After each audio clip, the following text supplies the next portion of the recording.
All right, welcome to another episode of Inappropriate Earl, where we interview people from the world of acting, musicians, pro wrestlers, UFC fighters, pornographers, really anything in between all those, pro athletes. Today we have a dear friend of mine, and she's got a hit TV show on the Sundance Channel, but that's not why she's on. Because I love this woman more than life itself. Please, we're going to get right into it. Please put your hands together for the legal diva, Loredana Nesci.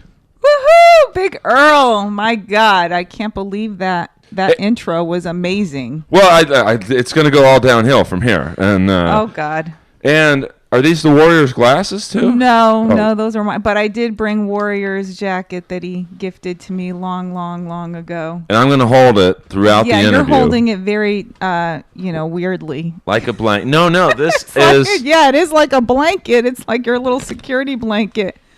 This is like Linus's security blanket. Right. I'm taking that home with me. Oh, no, I know. I mean, this is like... and it's a timely interview. Yes, unfortunately. It is. You're the first person who told me he died over Twitter. I couldn't believe it. I'm like, what the hell is Big Earl talking about? R.I.P. Ultimate Warrior. And I want to be respectful because he's got a family, a beautiful wife, and yes, two amazing daughters. Yes. The name of the show is Inappropriate Earl, but this man was like my childhood. Right. Like a surrogate father to you. Well, in a weird way. And you actually knew him well. Yeah. You knew him as Jim, not Warrior. Although I used to make him act like Warrior. Now, how did your paths cross? That's a good question, Big Earl. That's a good question. Well, I hope there's a good answer. Of course. So, I was meeting a friend at Gold's Gym in Hartford, Connecticut. I think it was considered Hartford, Connecticut back then.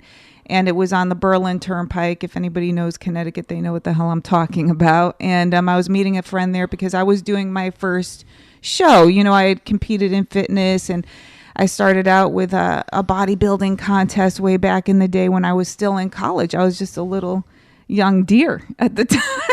I have a hard time believing you were ever just a little young deer. Anyway, so I saw this limo out in the front of the gym, and I didn't really think anything of it. And I walk in, and it was a 2-level gym, and I'm looking around trying to find my friend. I couldn't see her. I looked down into the second level because you can peek down. There was like a loft, and I saw this large man, doing lat pull downs. And I thought to myself, that man looks like the Ultimate Warrior, but without his face paint on.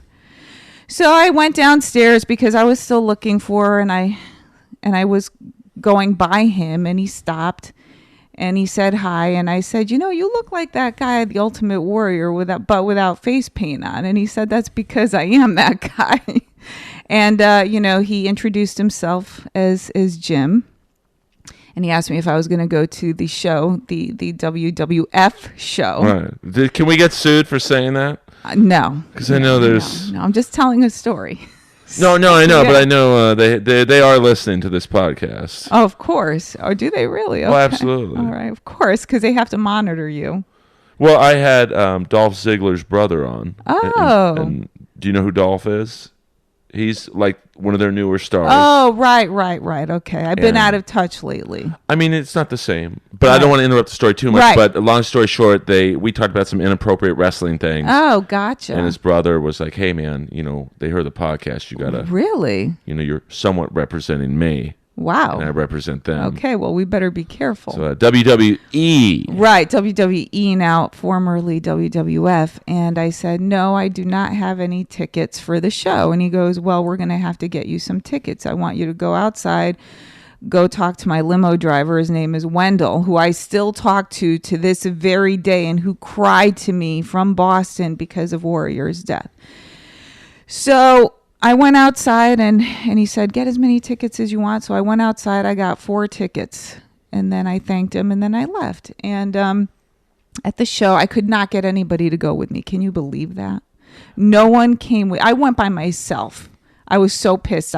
So I went there by myself, and I sat in my seat and enjoyed the show. Out came Wendell. I'm like, oh, hi, Wendell. Thanks for the tickets. He's like, what happened? Nobody came with you? I go, no, I tried. It was too last minute. So I said, F everybody. I'm just going to go myself. So I was like, all right. So he went back into the dressing room, wherever the hell he was going. And I just was watching the show again. Then he came back out. And I go, hey, Wendell, what's up? He goes, listen, Warrior wants to know if you want to hang out after the show. I bet. Talk to me, Warriors. So I thought about it, and it was getting late, and I go, well, just for a minute or two, if he wants to go grab something to eat or something. Or something. So anyway. Well, no, I know how pro wrestlers are. I mean, listen, you are a beautiful woman. Aw, thank you. Then, now, and all points in between. So I'm sure Mr. Warrior was attracted to you. Yeah.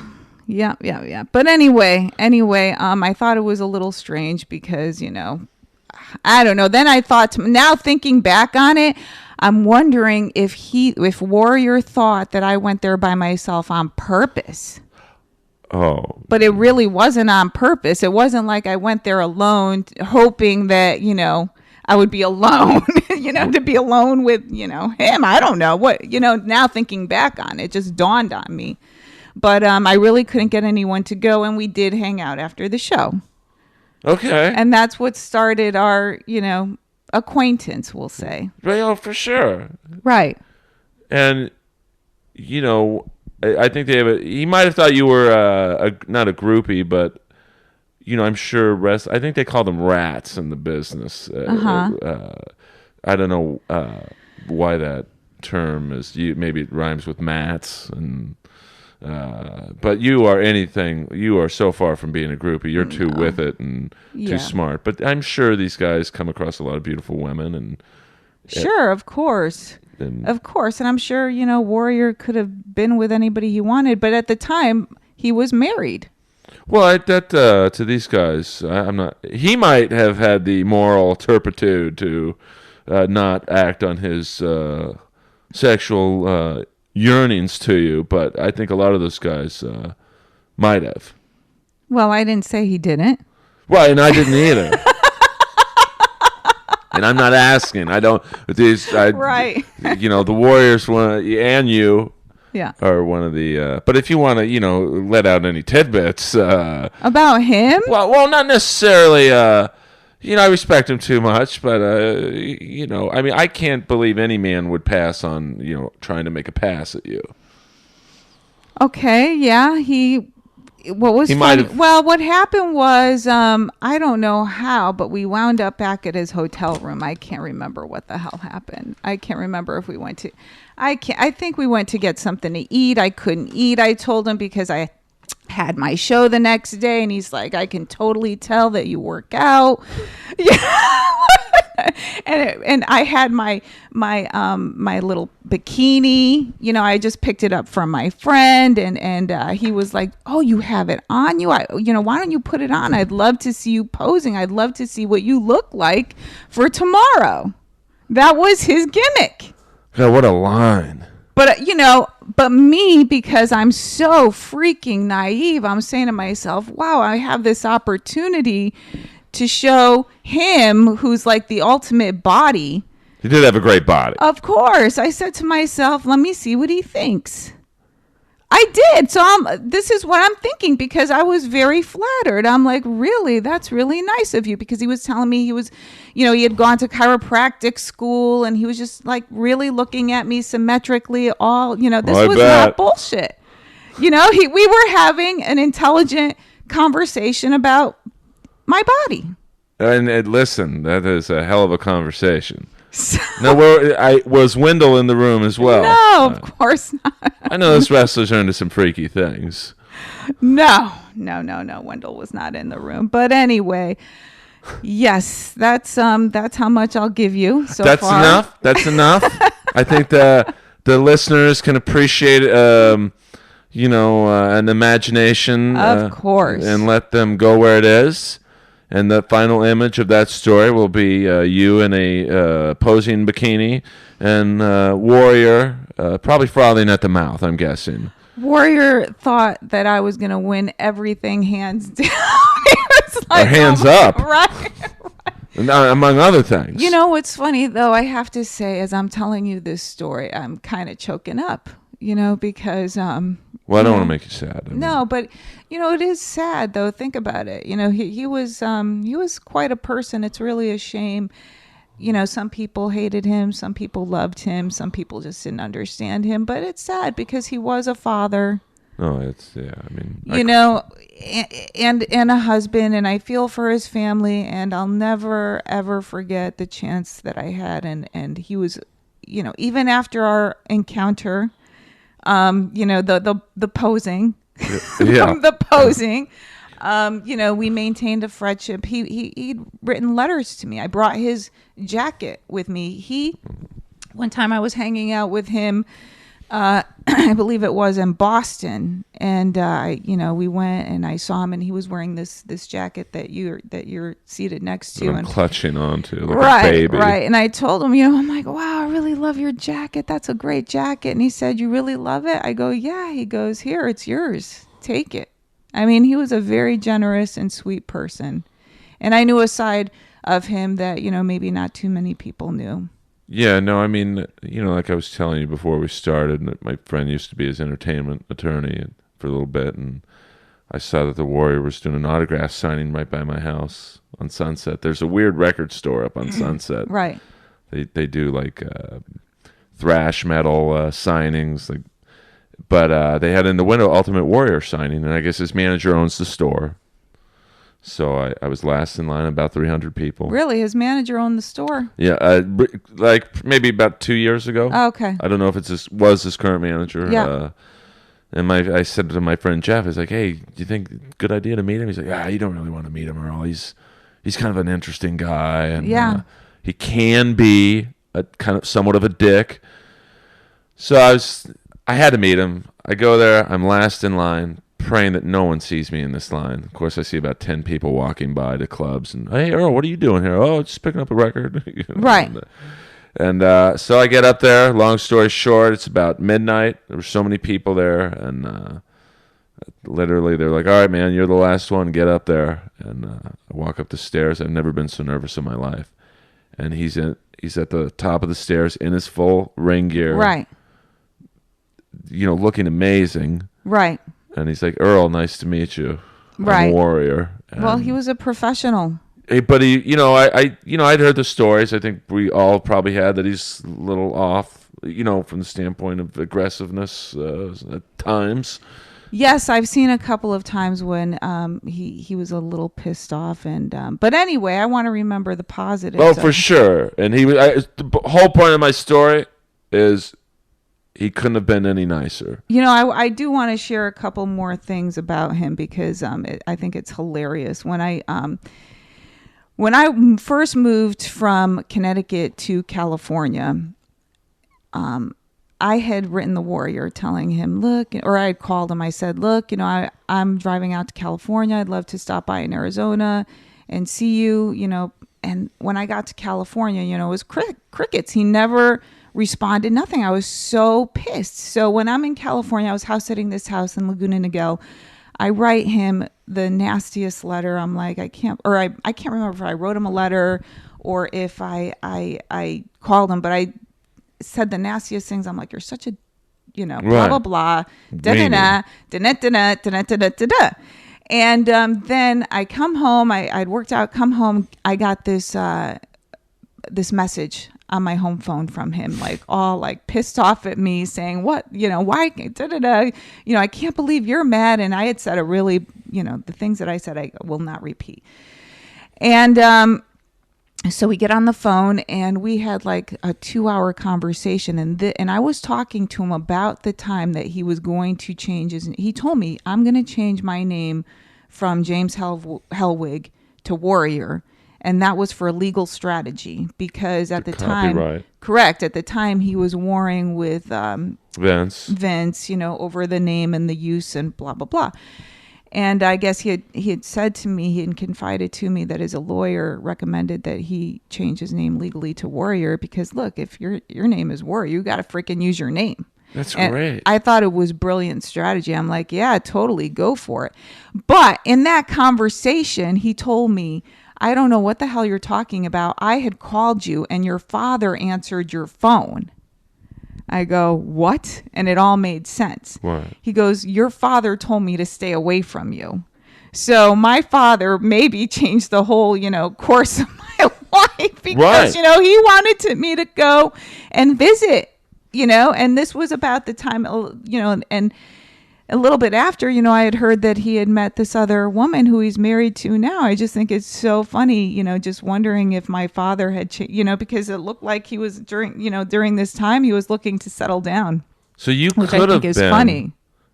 I mean, in an alternate universe, right? You might have been Mrs. Warrior. You know what? It would have never worked because I'm too much of a, alpha female. Oh yeah, well, you have to be in your business. Yeah. I mean, I watched your show.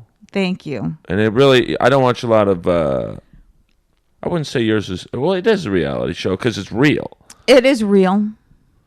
But I don't imagine a girl like you and Warrior. He seems to be like he's still alive. He is. Oh, absolutely. I mean, I cried. Listen, when they did the tribute on Raw, and they all came out wearing Warrior T-shirts, and even though probably most of them didn't really know who he was, right? I mean, I'll give the WWE this: they may kill their wrestlers, but they give a hell of a tribute. I mean, they make, but it's true though. I mean, you know a lot of pro wrestlers. We don't have to get into names, right? And I just mean as friends. Yeah. It's either you look a certain way or you don't work. Right. Warrior, I'm sure, was told you look as big as possible, or we got Sid Vicious who will look like that. Right. I'll tell you that he was enormous. My God. I mean, he was like the biggest man I've ever known, I think. Seriously, he was large. Well, even Sting, who I'm so happy is. And one way I'm kind of sad that he's with the WWE now because he really was like the one guy who said, no, I don't want your money. I'm going to do it my way. And now he's with the Darth Vader. He had to because they have all this footage. Right. Even he was like, well, I was a big guy. I was 250 pounds and massive, and he made me look small. He was a very large person, yeah. So, but, they do, I mean, I guess you could say, well, no one forces them to do it, but... I must say in defense of the WWE at this time, I don't know what their history is, but at this time, and I do deal with some of their talent, they go out of their way to make sure that everyone is clean. Well, now they do because I can only speak of what I know. Absolutely. I have no idea the past, But I mean, do you find it strange? And I really didn't have you on to talk about wrestling, but right. I mean, this is what we will come back to the show. Right. Listen, your show's the best, and let me tell you right now, the season finale's tonight. Sundance Channel. I say 6 o'clock because I get the direct TV feed. Right, me too. But it's 9 o'clock on the West Coast time. Correct, 9 o'clock on West Coast time. Yeah. And please, it's a great show. I knew a lot of the people on it just by happenstance. Right. Last week's episode with my friend Richie. Right. And Andrew. Oh yes, do you know Andrew Bernarski, Leatherface? I know him because I see him in a lot of rock and roll shows. He's a big metalhead. Right. And I think we met. The first time we met was at a Motorhead concert because my ex-girlfriend manages Motorhead. And, wow. Okay. So I would always. That's how. See him. Right. And, got it. I walked up to him and oh my God, you're that big dude from the program. Oh, you're right. Which was right. He was in the program as well. Kind of a expose on college football, a movie that yes. didn't the bad side of college. He was like the big guy who was on roids and would do anything to make it, and right. And he was very nice and friendly, and I wouldn't say we're friends, but we see each other at the shows, Right. and various gas stations on Sunset. He's a very nice guy, so it was neat to see him on your show. And yes, now I think a lot of people. We'll leave the pro wrestling world for a second. Okay. We'll probably go back to it. Right, of course. Because it's like, I'm upset. As a man in my mid-40s, I'm embarrassed to say I still watch pro wrestling. Oh, my God, I love it. I'm 45, and love it. Although the allure of it isn't what it used to be for me, because, like, as a kid, I thought it was real. Right. There was no internet, so when someone came back, it was like, oh my God, he's back. You didn't hear about it on the internet. And like, I thought Kamala was from Africa. Me too. I mean, Me too. This might sound racist. I don't have a racist bone in my body. But as a kid, I was like, how did Vince McMahon get this savage beast from Africa? And his trainer. Kimchi. His manager, who he couldn't communicate with, because I thought Kamala was such a Neanderthal that he couldn't speak English. So he would pound his belly. Right. And then Kimchi would, like, understand it. And then my dad took me backstage at the Olympic Auditorium because he knew one of the referees. Uh-huh. And, which one? Well, his name was the Count Billy Varga, who was a legendary wrestler in the 50s. Okay. And so my dad takes me back there, and my dad was kind of a weird guy. He just let me roam around backstage. Like, he went to talk with Billy. How did he have backstage access? Well, the referee said, hey, I got 2 tickets and passes for you. Oh, right. So my dad goes... So we're friends. Got it. How did he know the referee? They were longtime friends. Okay. And he would come to our house. So your father was a wrestling groupie back then? Not really. I mean, my father... Not really? My dad was... he was on the cover of Life magazine. He was like an adventure man. He was like, there's not really a guy like him today out there. I mean, like when you got the cover of Life magazine, this is when there was like 3 magazines: Time, Newsweek, Life. Right. So it was a big deal. He was just a Jacques Cousteau, but crazier. So he knew a lot of interesting people. Yeah. So I'm backstage walking around the Olympic Auditorium, which is now a Korean church. Yeah, it's crazy. The things that went on in that building. I bet. So I see Kamala, and he's wearing khaki pants and like a polo shirt, and I just stood there, and I was like staring at him like he was a Martian.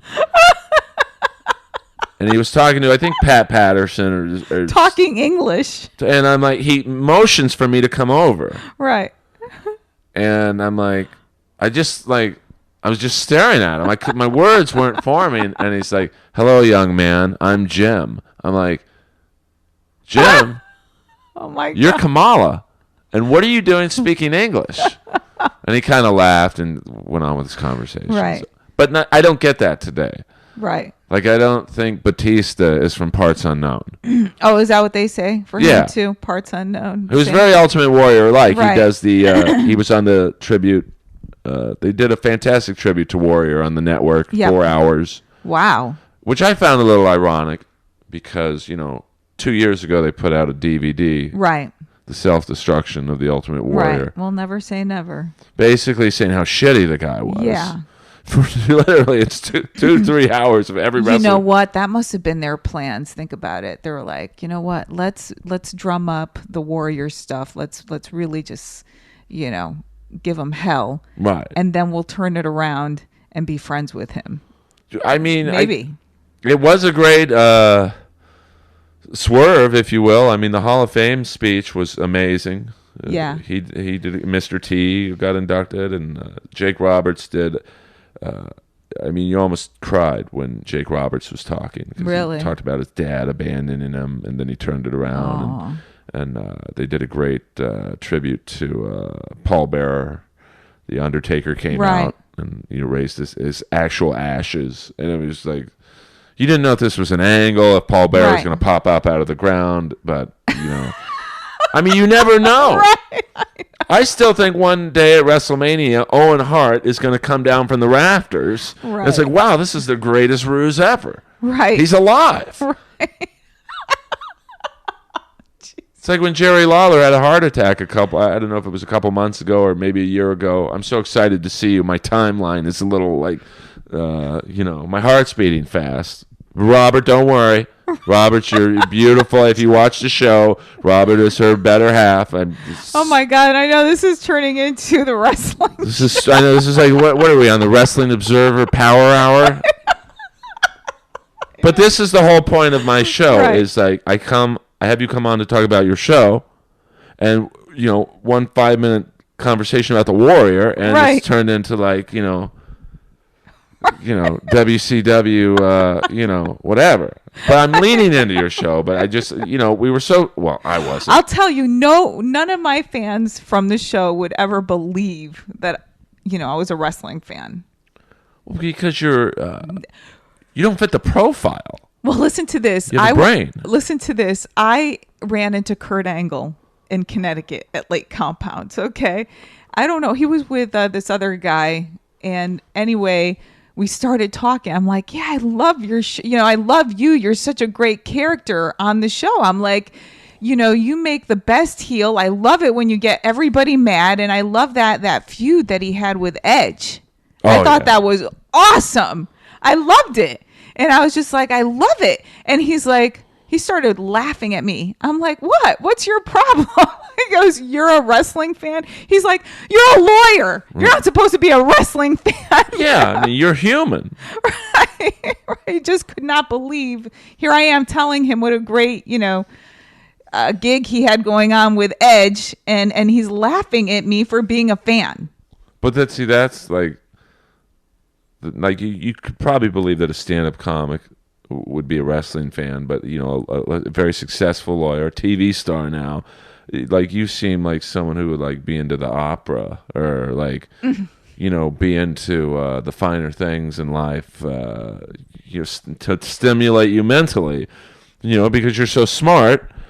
Most people wouldn't think you would be into Kurt Angle's feud with Edge. Right. But if you think about it, what I do sometimes. I will create gimmicks for my opponents. Right. Like, I remember one time I was up against this female attorney, and I think I called her Catwoman. And it was like Legal Diva versus Catwoman, because I think she had like 1 million cats or something. But sometimes in my mind, I'll conjure up these things, and it's like a little WWE thing. Well, I can imagine. Why not? In your closing arguments, opening arguments. Right. That you might take on a Rick Rude type of persona. There you go. Another one of my favorites who, is no longer with us.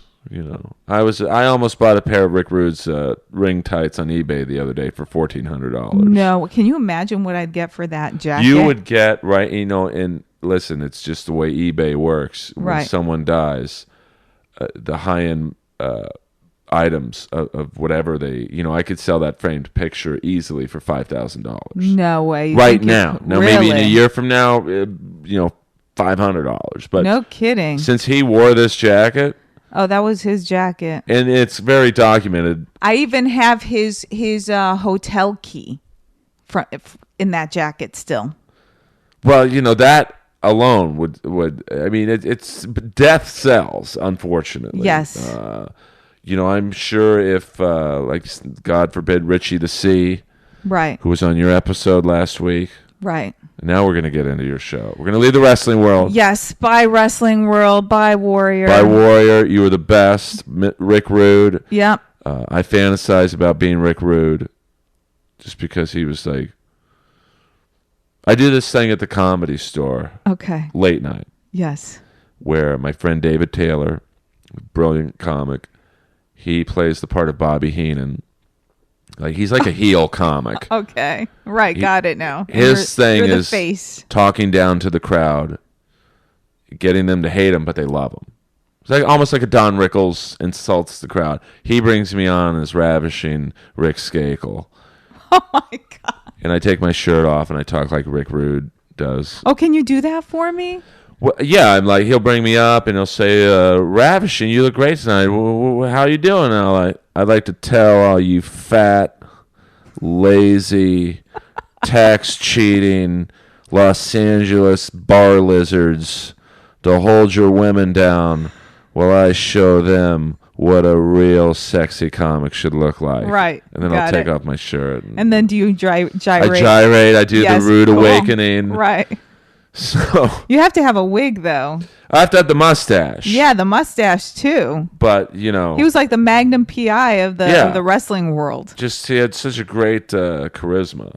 He was charismatic. He was. The last thing we will talk about wrestling. Okay, one more wrestling thing. Go ahead. Rick Rude has the very distinct honor of being the only man to appear on Monday Nitro and Raw on the same night. Wow. I did not know that. This was in the very scary middle of the Monday Night Wars. How the hell would you know that? Because I'm a loser. I got time on my head. You don't. You have to leave here in probably, I'm guessing, 30, 40 minutes. I do have to leave. To do a case or... yeah, I'm working on something very sad. Another client of mine died unexpectedly at the age of 39. Was he a pro wrestler? No. Okay. But he partied like a pro wrestler, probably. I don't know. Right.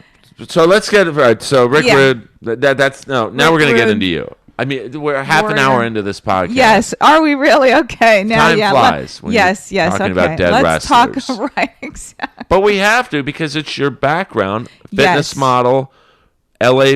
So let's get into the police officer. You moved from the East Coast to here to become a police woman. Right. I became a police officer because my girlfriend at the time knew that I wanted to ultimately become an attorney. And she said, LAPD is hiring. You should get on the force right now when you're young. You know, do it for a couple of years and then split for law school because that's going to be great for your resume. And I thought about it. I'm like, are you crazy? I'm not going to do that. And she's like, why not? Your brothers, both your brothers are cops. Your grandfather was the chief of police in Italy. Why not? It's in your blood. And then I thought about it some more. I'm like, you know what? It makes sense. And I'll tell you what, it's the best damn thing that I did for my career, really. Because it got me to see what a crime, where it's not, for most attorneys, a crime is on paper. For me, I can read the words and I'm thinking I can envision everything, what really probably happened. Because, as a cop, you don't get all the information. Sometimes, you do a shitty investigation and you just don't get things right. And then as an attorney, I see the holes. And then I send my team out, my team, Booker, Jeff, I send my team out and I'm like, let's find out what the holes are. And we find more facts to try and help my clients. So that's really what it's about. It's, justice is about finding the truth. And it's not easy because people lie, clients lie all the time. It's very difficult to get a story and run with it because you don't know if the story that you're given is true. And as an attorney, you do not want to look like a jackass. Do you want, like, if you're defending someone, my friend's a defense attorney, she's like, I don't want to know if they did it. I mean, is that true? Do you really not want to know? You know what? I always ask. Oh, really? Oh, hell yeah. I want to know. I think it's just part of my own, curious nature because I'll say to my clients, I'll be like, you know what? If you did it, then let me know and let's deal with the truth. Let's, if there's no way in hell that you're going to win this case because the facts are going to come out against you, then I'm going to try and get you the best deal that I possibly can. And that is really my strength, Big Earl, is getting deals without having to try cases for clients. And I am so good at that because I develop a rapport. I find out more facts that the prosecutors can't. And I show them, look, do you really want to try this case? Look at what I found out that your police didn't.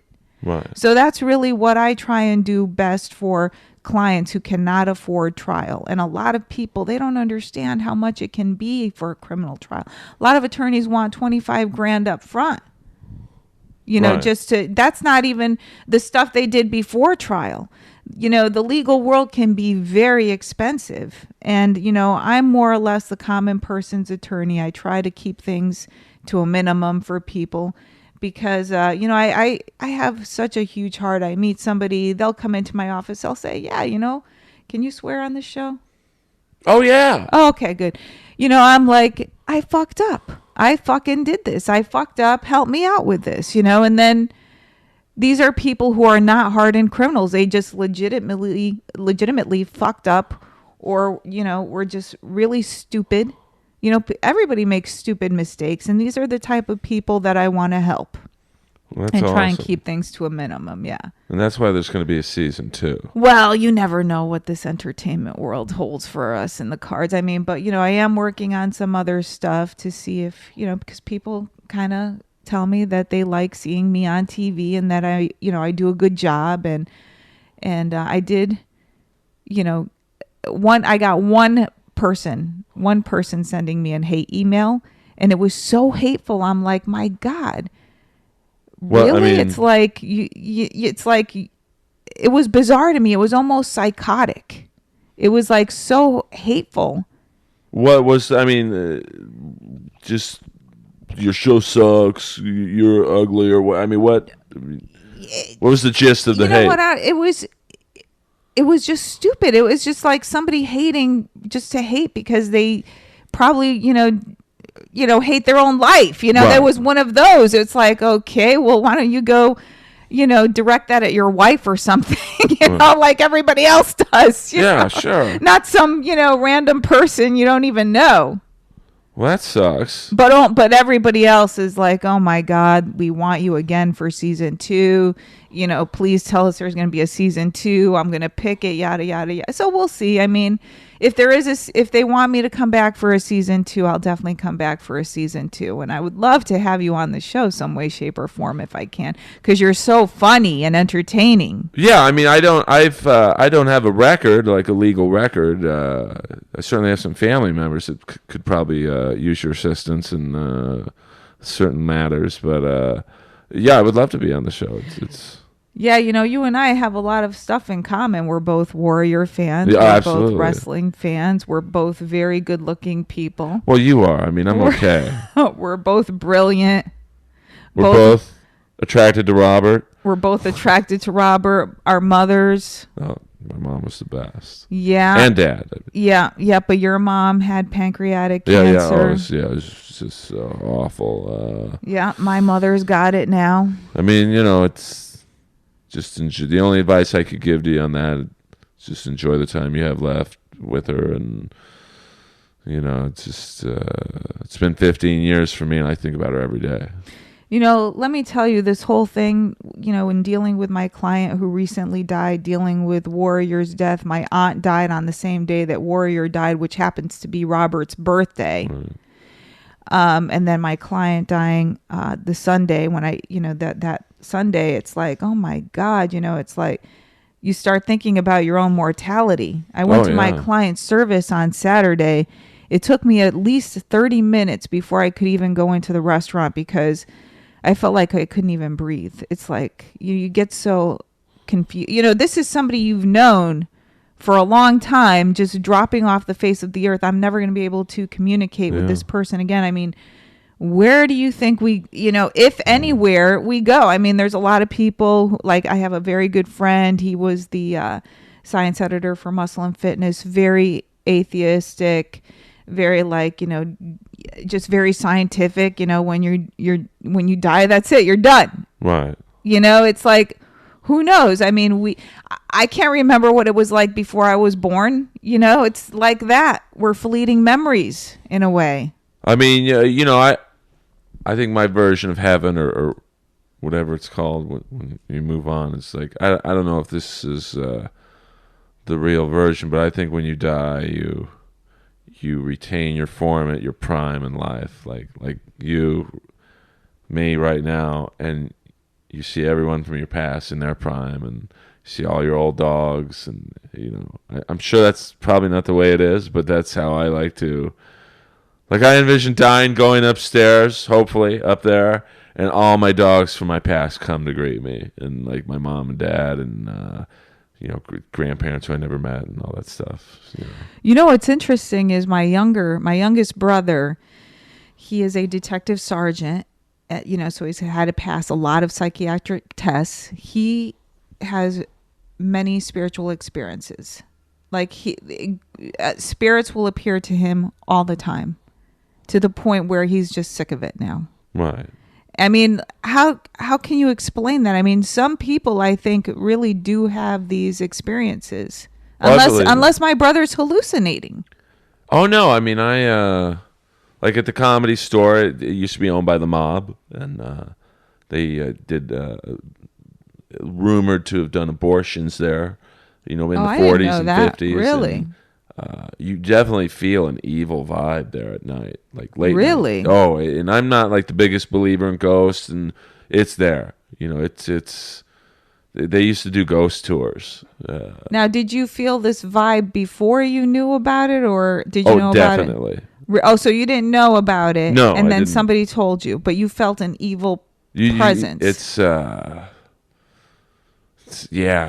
it's really like the only other time I felt it presence like that was when I used to do stand-up comedy at the Queen Mary. Really? And, there was rumors that people had died in the engine room, and I went down there one night, and it was like just this amazing heaviness overtakes you, and like it's undescribable. I've never felt that feeling before, that in that engine room, and so there was something there. But I don't right know. And then I also have a friend besides my brother who has a gift of she's a medium, and she said some stuff to me that I was like, okay, some people have these gifts, so I who knows, big girl, who knows. I hope after we croak I get to see you. I believe we will, but that's I went to hardcore Catholic grade school and high school, so I had one particular image of the afterlife drilled into my head. If you don't do what God says, you go to hell. Right. Which I find to be a little sadistic. Right. If God's so loving, I think He would take us all in and or whatever you believe in, Buddha or Allah. Well, religion is good. I mean, I think society needs religion because it does help keep people in check. Besides our justice system. Sure. Getting back to the show. Absolutely. See, we just go off in these, right? From pro wrestling to God to, back to your show. All points lead back to your show, right? Which is the season finale tonight. Oh, we never even mentioned the name of the show, I don't think. Well, you're going to do that right now. Okay. What is the name of your show? Loredana Esquire on Sundance tonight at 9. Or for you DirecTV viewers, I get it at 6 o'clock. Right. And now a lot of people ask me about the show. Are the cases real? Yes, the cases are real. All the cases have legal backgrounds, meaning you can pull these cases in the court, and you can see that they're real. Because I know, like on some shows, like the People's Court, and I don't want to like advertise other shows, but like Judge Mathis, I know for sure had some, let's just say, cases that might not have been 100% like real. Yours, oh, gotcha. So, and that sucks for a show like yours because your show is legitimate, right? But because there's so many bad legal shows out there, I think yours will. At least temporarily, people, this might be one of those, Judge Mathis type shows where it's just actors and right. No, what I love about my show is I think it's the first show that gives you a sneak peek into attorney and clients talking the real deal. I mean, the cases are real, but because we have to protect attorney-client privileged information, we do cases that have already been adjudicated. Right. So we basically recreate the cases, and sometimes we have to protect identities. But, that's about it. So we just basically reenact what happened. Like in Richie Deceased case, like I've often wondered how you got the one comic who was infringing on his patented... or maybe it wasn't patented, but his trademark line of Kaboom. Right. Like, how did that guy okay that footage? Like, to be aired? Like, wouldn't he be embarrassed? Like, I don't want to be seen in this light. Like, Well, in some instances, we had to get actors, or not. Well, yeah, we had to get actors to play. Oh, it's just so it wasn't, because some people, we don't always get permission from opponents or from opposing parties. Yeah. Opponents, okay. I'm thinking of wrestling again. I know. So all roads lead back to Warrior. I know. Stop already with the Warrior. I can't help it. I'm sitting next to the man's jacket. I feel his aura. I'm into that. Like, if you told me, Earl, I wore this bikini for my first fitness victory, and I put on that. Well, I probably wouldn't put it on, but I would feel it and feel like automatically like a winner.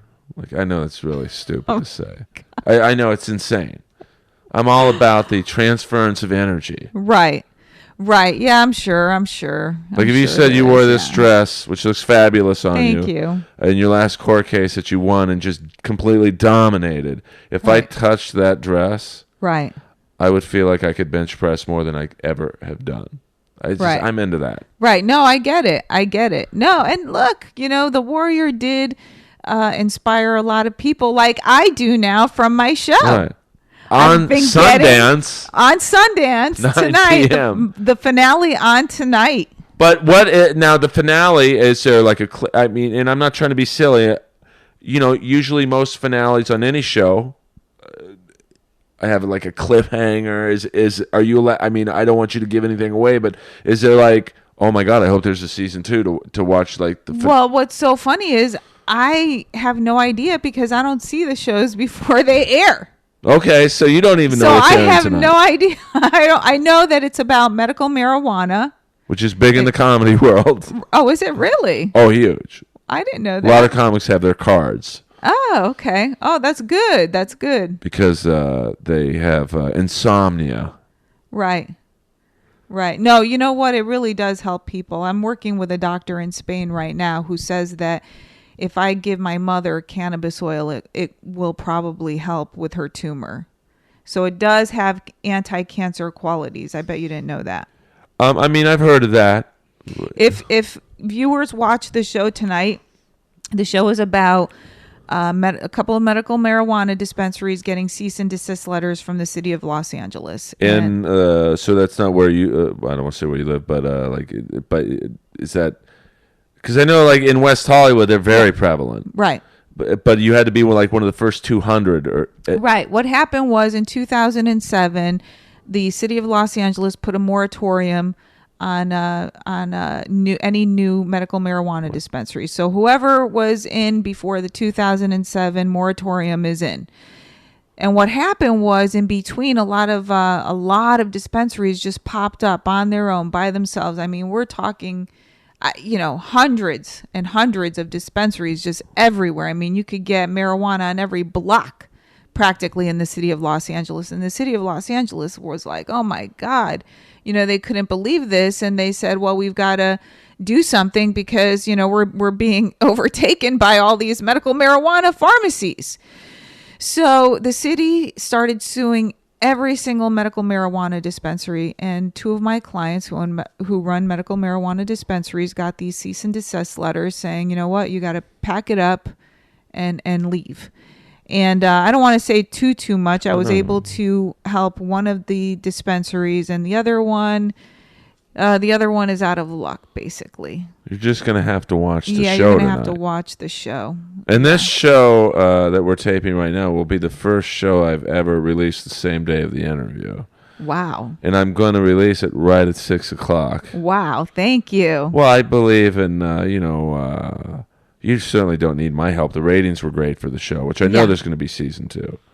I just know it. Well, thank you, Earl. Thank you. If they ask me, I'll do it. But, I live my life in the present. I really don't want to, think too far ahead. I'm working on what I got today. If tomorrow they say you want to do a season 2 as of today, I would say yes. See, I'm the opposite. I live my life in the 80s. You live...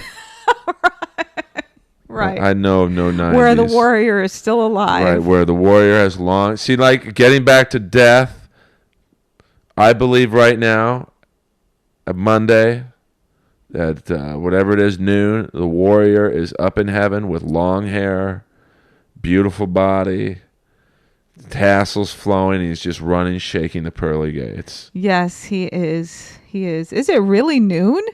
We're already an hour in. Oh my goodness. So are you? What are you like on time? I mean, we haven't even approached. Yes, I should head out. Give me how many minutes you have? 10? Okay, we'll do another 10. Because I want to talk about how we first met. Okay. All right. And I don't even remember. You don't? What? I know it was on MySpace. And of course, because you were in a picture standing next to Hulk Hogan as your profile. And also, all points go to Warrior. My friend Fat James. Bless his soul.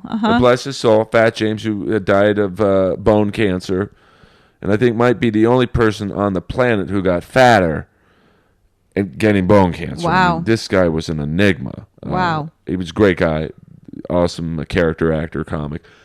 He was into web design. My MySpace page was very vanilla. It had nothing on it. I'm like, hey, I'm a big fan of The Ultimate Warrior. Can you spruce it up? And he did the most amazing, everything was Warrior related. The icons, all Warrior related. Right. The background. And I had a picture with Hulk Hogan. You are so cute. You know that? You're a little kid. I am. The Big Earl is a little kid. He's got little warrior things on. I mean, look at my house. Now, of course, we will have video at some point. Right. When the sponsorships kick in. Right. But who else has an autographed WWE, picture? you are listening. We need some sponsorship. Not sure there. I've said some pretty unkind things about the WWE. But they did do an amazing job with the tribute to Warrior. I mean, okay, well, they should give you some change for that. Right. I mean, of course, Viscera died 2 weeks ago. They didn't even give him a little screenshot on the page. But the R.I.P. Viscera. If you like wrestling, he was the mammoth black guy who made Mark Henry look like a anorexic model. Really? Oh, he was a big man. He was a very big man. I think I remember Viscera. He came out and he had the colored eyes and the little blonde mohawk. Yes. I think I remember Viscera. And his thing was his finishing move was he would basically jump on your ass. Right. But, he was such a danger. No one liked working with him because he wasn't the safest of workers. So he would end up sitting on the middle of your back, and you're talking 500 pounds. Right. So, R.I.P. Viscera. I'll give you a tribute on my website. Well, I don't have one, but next week we'll do an Inappropriate Earl Viscera tribute. But how many people have an autographed picture of Chewbacca? I know. All right, so we meet on MySpace. So we meet on MySpace. I think I might have reached out to you and said something about your photo. Right, I was with Hulk Hogan. I just thought it was the coolest damn thing. Then I started going on your photos on your MySpace. I'm like, wow, this girl's. I mean, listen, I'm not gonna lie. I didn't know what your status was at the time. I'm like, wow, she's hot.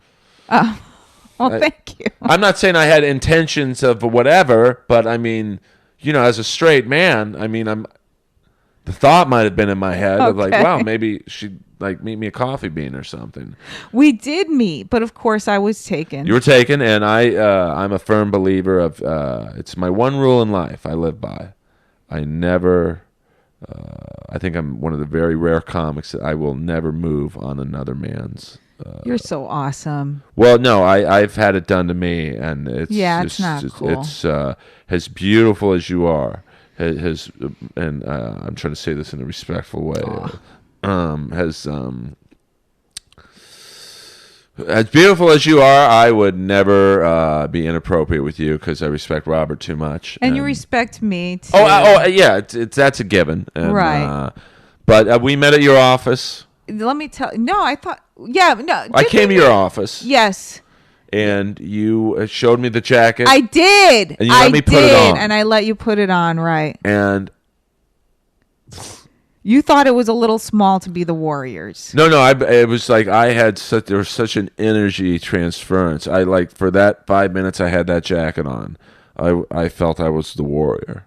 Yeah. This is crazy. But listen, I don't This is such a good podcast. You're gonna have to come back for more. I will. I'll bring the Warriors' letters. Oh, if I could read the Warrior, I will read one of the. I have a Christmas card, letters, the things that he wrote to me. Really, you'll start crying. It was so sweet. I'm telling you, I cried like a baby when they came out last week on Raw, and they do the 10 bell.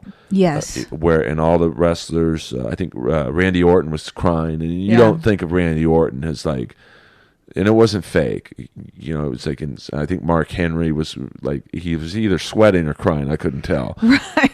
No, he's a big man, and just. Well, they all looked up at the war. I mean, Batista certainly used Warrior as an inspiration and borrowed some of Warrior's ring shaking things. And 2 minutes left. Roddy Piper comes up to the Comedy Store a lot, and he's obviously one of the top 5 ever. And he's awesome. He's just the most amazing person. And when we talk about old matches with him, it gets sad because like every guy we're talking about is dead. Yeah. Hey, I loved it when you fought Rick Rude, and right. Then you realize, oh man, he's not with us anymore. Oh, I loved it when you fought, whoever. And it's like he's one of the last of the finest. But please, I hope you can come back. Of course. Because we didn't even scratch the surface. No, we didn't. Because you had a crazy case. You guarded the money in the robbery. I did. The big, huge robbery. At the North Hollywood Shootout. Which was my bank. We didn't even get into that. Which was the case, for these, now I'm rushing because I know you have to, We'll just save it for another Absolutely. time. But the North Hollywood, we all know the famous bank shootout with those 2 guys who were like walking around like RoboCop, getting shot, and not even flinching. And Loredana was like there. I was there. So she's going to come back, but let's plug the show. First of all, where can people find you on Twitter? Oh, at Loredana ESQ. Now, some of my fans aren't the smartest. Oh, so right. I'm going to spell it. Right. The little symbol at. At, and then L like Larry, O like Oscar, R like Robert, E like Earl, D like dog, A like Anna, N like Nancy, A like Anna. Loredana ESQ. And you spell ESQ, it's ESQ. Right, for you. ESQ. There are a lot of wrestling fans who listen, Right, so you gotcha. got to really spell it out for them. And is that primarily the way people should follow your ongoing life on Twitter? Yeah, on Twitter. That's a good place. And then I also have a fan page on Facebook. Thank you. And it's just they look up your name. I think it's like Loredana Esquire TV or Loredana ESQ TV. And please watch tonight. Yes. Sundance Channel. Well, 6 o'clock. I think they're going to watch tonight just to see who the hell is this woman with these damn warrior stories. Right. Who is this warrior freaking, wrestling fanatic with Big Earl's friend? Well, I'm going to release this. They don't care that I'm an attorney. Yeah, but the show will explain the attorney part. Right. So I'm going to release this maybe about 4 o'clock. So people go, oh my God, what are they? It's 6 o'clock on DirecTV. Perfect. East Coast, 9 o'clock on the West Coast. And Loredana, you are just the best. Let's take some pictures with the jacket. This has been part 1 of our episode. She's coming back. You got to understand how hard it is to get people to come to West Hollywood. So I can't thank you enough. We are on iTunes. It's just Inappropriate Earl, or SoundCloud if you're not a Steve Jobs nut swinger. And R.I.P. Steve Jobs. He wasn't a wrestler, but he's dead, so he fits the profile. And we will see you next week with I don't know who. I do so many of these things now, but Loredana's episode will be on the air by the time you hear this announcement. So I love you guys. Thank you all for the support, and don't forget to be inappropriate.